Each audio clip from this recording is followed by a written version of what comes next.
Hello, maswera here kwese kwamuriko munofara here vabereki.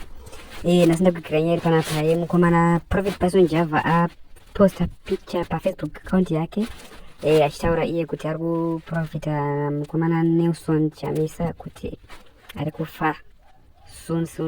Saka zvinhu zvisina kufadza mafanzi ari kuratidza kubatikana nenyaya iyoyi. Fanzi ari kubatikana zvekutodaro, saka sezvei ndavara kuti gari tadzifambira nyaya dzaitona. Saka panopirira video iyi ndichaisa mapictures zvanga zvichitaurwa namafanzi achizotikana nazvo. Saka zvakaipa zvinoita mukomana zvakaipa kuna muprofita akadaro, kuna munhu wamwari anoita zvinhu zvakafumuka kudaro. Okay, sezvino rege ndikuisire mapicture muzvionere mafanzi achipopota. Okay, handei.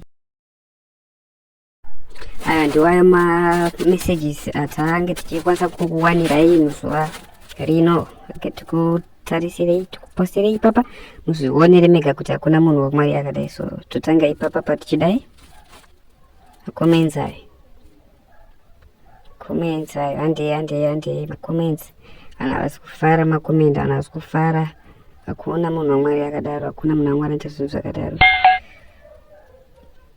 Vapopota saka namwari chaiye kuti kuitike zvinhu zvakafumuka kudai. So okay, tisatsakangaona vabereki, pedzisai zvenyu kuverenga. So please guys, don't forget to like, share and subscribe. Ndakumbirawo vabereki. Thank you.